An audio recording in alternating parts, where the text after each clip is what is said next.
Section 498 of IPC जो है इसको महिलाओं की सुरक्षा के लिए बनाया गया है। लेकिन पिछले कुछ सालों में हमें देखने को मिल रहा है कि कैसे महिलाएं और पत्नियां इस सेक्शन का मिसयूज करते हुए अपने पति के खिलाफ झूठे 498A के केसेस फाइल कर रही हैं। इसका सबसे बड़ा एग्जाम्पल अभी रिसेंटली सारे देशवासियों ने देखा था अतुल सुभाष के केस में। लेकिन अभी फिर से एक ऐसा ही केस सामने आया है जहां पे ऑनरेबल सुप्रीम कोर्ट ने देखा कि कैसे एक पत्नी अपने पति और उसके घर वालों के खिलाफ झूठा 498A का केस फाइल करती है उनसे बदला लेने के लिए। तो फ्रेंड्स, आज की इस वीडियो में हम इसी केस के बारे में जानेंगे और ये भी जानेंगे कि ऑनरेबल सुप्रीम कोर्ट ने उस पत्नी को क्रिटिसाइज करते हुए क्या क्या कहा। तो फ्रेंड्स, मैं हूं एडवोकेट ज्योति और आप देख रहे हैं हमारा चैनल लीगल स्टोर हाउस। अगर आपने हमारे चैनल को अभी तक सब्सक्राइब नहीं किया है तो प्लीज चैनल को सब्सक्राइब कर लें और नीचे दिए गए बेल आइकन को भी ऑन कर लें, क्योंकि लॉ से रिलेटेड ऐसी इंपॉर्टेंट इन्फॉर्मेशन हम आपके लिए लेके आते रहते हैं। तो फ्रेंड्स, बिना किसी देरी के शुरू करते हैं आज की इस वीडियो को। तो फ्रेंड्स, इस केस में जो वाइफ है वो अपने हस्बैंड और इन-लॉज के खिलाफ सेक्शन 498A आईपीसी जो कि बात करता है क्रुएल्टी की, और इसके साथ साथ डाउरी एक्ट जो कि बात करता है दहेज के बारे में कि कैसे एक पत्नी को उसके घर वाले और ससुराल के द्वारा दहेज के लिए परेशान किया जाता है, ताने दिए जाते हैं। तो इस केस में जो वाइफ है वो झूठा 498A और डाउरी एक्ट का केस फाइल करती है अपने हस्बैंड के खिलाफ। फ्रेंड्स, आपने अक्सर देखा होगा कि जब भी हस्बैंड और वाइफ के बीच में डिस्प्यूट होता है तो ऐसे में जब भी हस्बैंड डाइवोर्स की पिटीशन कोर्ट में फाइल करता है तो मोस्टली ऐसे केसेस में जो पत्नियां हैं वो अपने पति के खिलाफ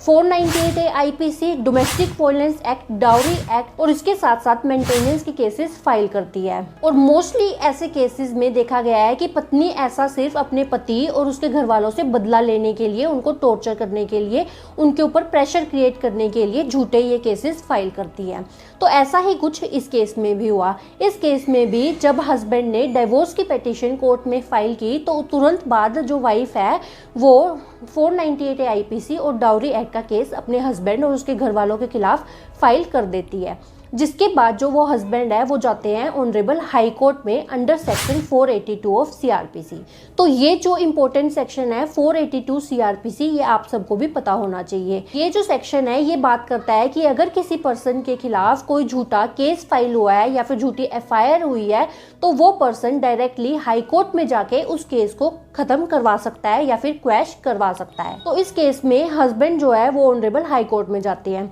लेकिन ऑनरेबल हाई कोर्ट ने इस केस को एनालाइज करने के बाद जो हस्बैंड की पिटीशन है उसको डिसमिस कर दिया, जिससे वो हस्बैंड सेटिस्फाइड नहीं होते हैं और वो जाते हैं ऑनरेबल सुप्रीम कोर्ट में। अब ऑनरेबल सुप्रीम कोर्ट में जब ये केस चलता है तो ऑनरेबल सुप्रीम कोर्ट के सामने ये बात आती है कि इस केस में जो वाइफ है उसका किसी और पर्सन के साथ चक्कर चल रहा है, यानी कि जो वाइफ है उसका एक्स्ट्रा मैरिटल अफेयर चल रहा होता है, जिसकी वजह से जो वो वाइफ है वो कई बार अपने हस्बैंड और अपने बच्चों को छोड़कर घर से भाग भी चुकी थी और इनके हस्बैंड कई बार इनको मना के घर वापस भी लेकर आए हैं। और यहाँ पर पति जो है वो एक बार अपनी पत्नी को एक्सेप्ट करने के लिए मना भी कर चुका था, लेकिन उसके बाद जो पत्नी है वो रिटर्न में अपनी अपोलॉजी हस्बैंड को देती है और वो ये कहती है कि मैं आगे से ऐसा कुछ नहीं करूँगी और जो मेरा ये एक्स्ट्रा मैरिटल अफेयर चल रहा है मैं उसको ख़त्म कर दूँगी और आज के बाद मैं आपको और अपने बच्चों को छोड़कर कहीं पर भी नहीं जाऊँगी। और सिर्फ इतना ही नहीं, 11 नवंबर 2021 को जो वो वाइफ है वो पुलिस में भी एक लेटर देती है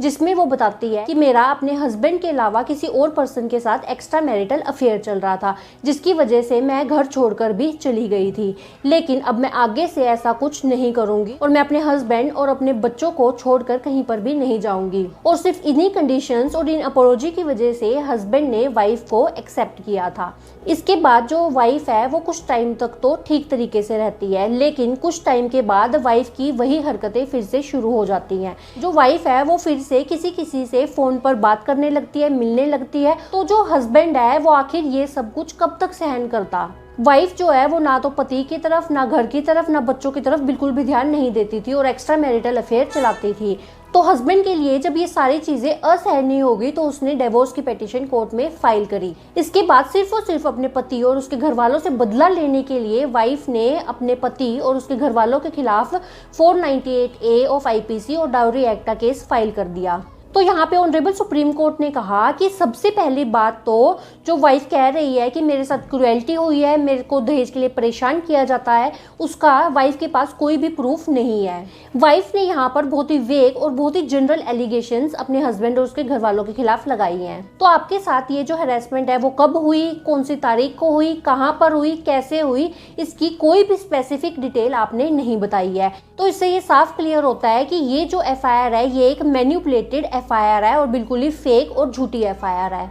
पत्नी यहाँ पर ना तो अपने पति और ना ही अपने बच्चों के लिए बिल्कुल भी लॉयल थी। तो ऑनरेबल सुप्रीम कोर्ट ने कहा कि इस केस में हर तरीके से जो वाइफ है वो बिल्कुल ही गलत है। अब यहाँ पे ऑनरेबल सुप्रीम कोर्ट ने उस वाइफ को बुरी तरह से क्रिटिसाइज किया और वाइफ को क्रिटिसाइज करते हुए कहा कि ये जो सेक्शन 498A ऑफ आईपीसी है इसको महिलाओं की प्रोटेक्शन के लिए लाया गया था, ना कि इसको एज अ टूल यूज करने के लिए लाया गया था कि वाइफ जो है वो अपने हस्बैंड और उनके घर वालों को ब्लैकमेल करने के लिए, उनसे एक्सटॉर्शन करने के लिए, अपने पति और उसके घर वालों को हरास करने के लिए, टॉर्चर करने के लिए इसका यूज करे। ये सेक्शन इसलिए लाया गया था कि जो महिलाएं जेन्युइनली अपने ससुराल में परेशान है, उसको उसके ससुराल में परेशान किया जाता है, टॉर्चर किया जाता है, उसके साथ क्रुएल्टी की जाती है, तो उसके पास एक लीगल रेमेडी हो जिससे ये क्रुएल्टी को बचाया जा सके। लेकिन कुछ पत्नियां आजकल इस सेक्शन का बहुत ज्यादा मिसयूज कर रही हैं। आजकल ये एक ट्रेंड, ये एक पैटर्न बन चुका है कि जब भी हस्बैंड वाइफ के बीच में डिस्प्यूट होता है तो जो वाइफ है वो झूठा 498A का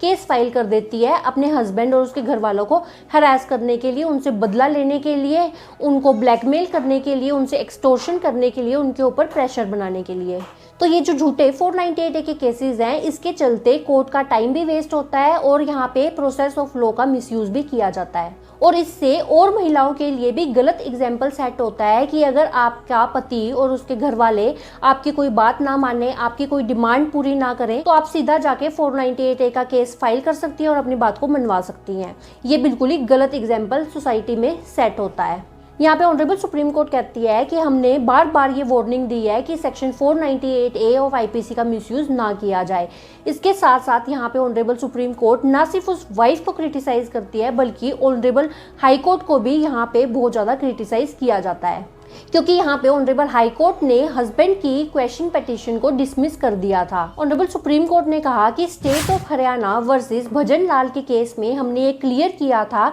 कि हाई कोर्ट की ये रिस्पॉन्सिबिलिटी बनती है कि जब हाई कोर्ट के पास ऐसा कोई केस आता है जिसमें ये क्लियर होता है कि ये जो केस है वो झूठा केस है और वो बिल्कुल गलत और सिर्फ बदला लेने की पर्पज से फाइल किया गया है, तो ऑनरेबल हाई कोर्ट को ही उस केस को डिसमिस कर देना चाहिए। यहाँ तक तो नौबत ही नहीं आनी चाहिए कि ये केस सुप्रीम कोर्ट तक जाए। ऐसे मैटर्स को ऑनरेबल हाई कोर्ट को ही एनालाइज करके ऐसे झूठे केसेस को खत्म कर देना चाहिए। ये जो केसेस हैं ये झूठे केसेस हैं, ये तो हाई कोर्ट भी देख सकता है, तो हाई कोर्ट को उस अकॉर्डिंग डिसीजन देना चाहिए। तो ऑनरेबल सुप्रीम कोर्ट ने कहा कि यहाँ पे पत्नी ने झूठा केस फाइल किया है, पत्नी बिल्कुल गलत है और इसके साथ साथ जो हाई कोर्ट का डिसीजन था वो भी बिल्कुल गलत है। तो फ्रेंड्स ये था वो केस जहाँ पर ऑनरेबल सुप्रीम कोर्ट ने हाईलाइट किया misuse of section 498A IPC. तो फ्रेंड्स आई होप ये वीडियो आपको अच्छी लगी होगी और इस वीडियो से आपको कुछ सीखने को मिला होगा। फ्रेंड्स इस वीडियो में इतना ही। अपना कीमती समय हमें देने के लिए धन्यवाद।